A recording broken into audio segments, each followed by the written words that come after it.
সদৌখন ছাত্ৰ সন্থাৰ প্ৰাক্তন সাধাৰণ সম্পাদক একেলৰ আমাৰ সতীৰ্থ আমি জাতীয়তাবাদী যুৱ ছাত্ৰ পৰিষদৰ এবাৰৰ সাংগঠনিক সম্পাদক কেন্দ্ৰীয় আৰু এবাৰৰ যুটীয়া সম্পাদক আছিল আৰু আপোনালোকে জানে সদৌখন ছাত্ৰ সন্থা এটা সৰ্ববৃহৎ অসমৰ জাতীয় সংগঠন অসম জাতীয়তাবাদী যুৱ ছাত্ৰ পৰিষদ অসমৰ এটা সৰ্ববৃহৎ জাতীয় সংগঠন আমি দুয়োটা সংগঠনৰ যদিন প্ৰাক্তন হও তেতিয়াহলে প্ৰাক্তন সকলৰ প্ৰতি আমাৰ আন্তৰিকতা আছে বালপোৱা মৰম আছে আৰু এতিয়া আপোনালোকে এটা কথা দেখিছে শংকৰজ্যোতি বৰুৱাক ৰাজনৈতিক উদ্দেশ্য প্ৰণীতভাৱে চৰকাৰে তেখেতসকলে গ্ৰেপ্তাৰ কৰিছে এই গ্ৰেপ্তাৰত আমি এগৰাকী প্ৰাক্তন ছাত্ৰ সংগঠনৰ সতীৰ্থ হিচাপে আমি গৰিহণা দিছো ধিক্কাৰ জনাইছো আৰু তেনেধৰণৰ কাৰ্য চৰকাৰে বন্ধ কৰিবৰ কাৰণে দাবী জনাইছো অন্য হাতেদি তেল ডিপুৰ যেটো এটা গৰিমা বা এটা চক্ৰান্ত এই চক্ৰান্ত এটা কথা অনুভৱ হয়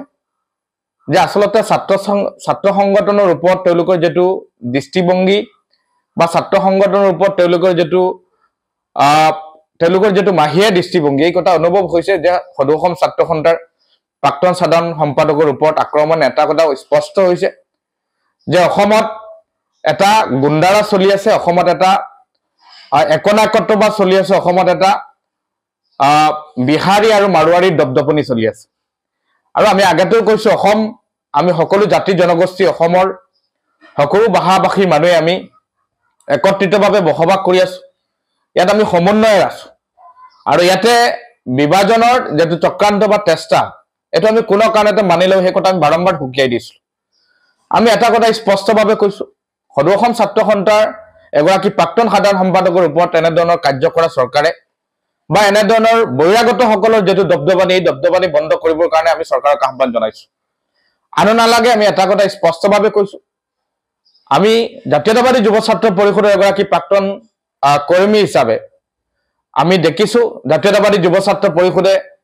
শংকৰজ্যোতি বৰুৱাৰ ক্ষেত্ৰত যি ভূমিকা পালন কৰিছে যি উদ্যোগ তেওঁলোকে লগাইছে আমি তেখেতসকলক ধন্যবাদ জনাইছো আৰু কৃতজ্ঞতা জ্ঞাপন কৰিছো আৰু বিশেষকৈ আমি যুৱ ছাত্ৰ পৰিষদৰ সন্মানীয় সভাপতি পলাশ চাংমাই ডাঙৰীয়াক আমি ধন্যবাদ জনাইছো তেখেতে যি ধৰণে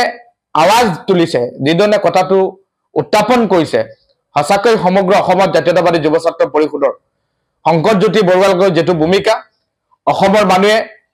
হকি অনুভৱ কৰিছে অসমৰ মানুহে এটাই কথা কৈছে যে জাতীয়তাবাদী যুৱ ছাত্ৰ পৰিষদ আসলতে অসমৰ মানুহৰ প্ৰেৰণা আৰু অসমৰ মানুহৰ হৃদয়ত আছে আৰু ইতিমধ্যে আপোনালোকে দেখিছে যে শংকৰজ্যোতি বৰুৱাক যেনে ধৰণে দুৰ্দৰ্শ ডাকাইতৰ দৰে অসম পুলিচে যি ব্যৱহাৰ কৰিছে যেটো হেণ্ডকাফ লগোৱা হৈছে আসলতে অত্যন্ত লজ্জাজনক আৰু দুৰ্ভাগ্যজনক অসম পুলিচে আপোনালোকে দেখিছে যে কাৰ ক্ষমতাত বলিয়ান হৈ ক্ষমতা অপব্যৱহাৰ কৰি তেওঁলোকৰ সাংবিধানিক এক্ট বা আইন যেবিলাক আছে তেওঁলোকে হলো নকৰি তেওঁলোকে যাকে তাকে যত মন চায় তাত তেওঁলোকে এনে ধৰণৰ অপব্যৱহাৰ কৰে আমি অসম পুলিচক কৈছো যে তোমালোকে যদি এই সম্পৰ্কত যদি তোমালোকৰ জ্ঞান নাথাকে এই সম্পৰ্কত যদি তোমালোক অৱগত নহয় তেতিয়াহলে কাপ লাগাব লাগে কাক গ্ৰেপ্তাৰ কৰিব লাগে কাক কেনে ধৰণে গ্ৰেপ্তাৰ কৰি আনিব লাগে কাক কেনে ধৰণে ৰাখিব লাগে সেই কথাবাৰ্তাবিলাক আসলতে অসম পুলিচৰ উচ্চ পদস্থ বিষয় বিভাগ আমোলাসকলৰ পৰা তেওঁলোকে জ্ঞাত হ'ব লাগে আৰু অসম পুলিচে বিভিন্ন সময় আমি দেখি আইছো যুৱ ছাত্ৰ পৰিষদ হওক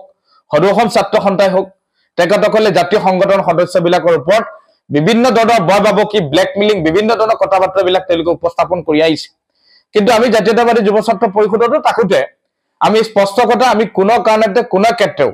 এনে ধৰণৰ পুলিচৰ মৈমতালি এনে ধৰণৰ চৰকাৰৰ মৈমতালি মানি নলও সেই কথা স্পষ্ট কথা আমি চৰকাৰক হুকিয়াই দিছো আৰু অসম চৰকাৰক আমি অসমৰ মাননীয় মুখ্যমন্ত্ৰীক ক'ব বিচাৰিছো যে ছাত্ৰ ছাত্ৰীসকলৰ ন্যায় প্ৰতিষ্ঠাৰ ক্ষেত্ৰত ছাত্ৰ সংগঠনবিলাকে সমগ্ৰ অসমত সকলো জাতি জনগোষ্ঠী মানুহৰ উন্নয়নৰ ক্ষেত্ৰত ডেভেলপমেন্টৰ ক্ষেত্ৰত আমি মাত মাতি আহিছো প্ৰতিবাদো কৰি আহিছো আৰু এনে ধৰণৰ ছাত্ৰ নেতাসকলক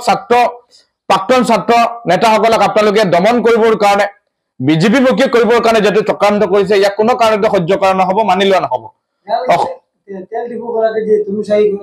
যুৱতী আছে যুৱতীক বিভিন্ন সংগঠনে কৈছে তেওঁক গ্ৰেপ্তাৰ কৰিব লাগে আপুনি কি ভাবে তনুচাই যিগৰাকী ছোৱালী এই ছোৱালীগৰাকী ভিডিঅ' ইতিমধ্যে ভাইৰেল হৈছে তেওঁৰ বক্তব্যবিলাক চাব তেওঁৰ চিঞৰাবিলাক চাব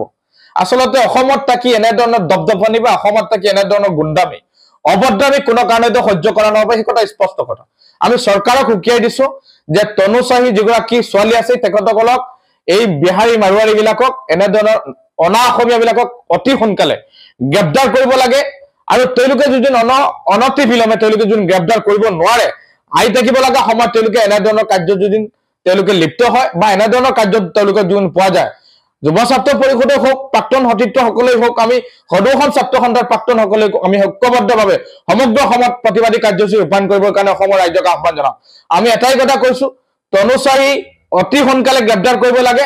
আৰু অতি সোনকালে গ্ৰেপ্তাৰ কৰি দৃষ্টান্তমূলক শাস্তি প্ৰদান কৰিব লাগে আৰু অনা অসমীয়া বিলাকৰ দপ্তপানী অসমত বন্ধ হ'ব লাগে অন্যথা আমি চৰকাৰক জবাবদিহি কৰিম অসমৰ মুখ্যমন্ত্ৰীক জগৰীয়া কৰিম এই কথা স্পষ্ট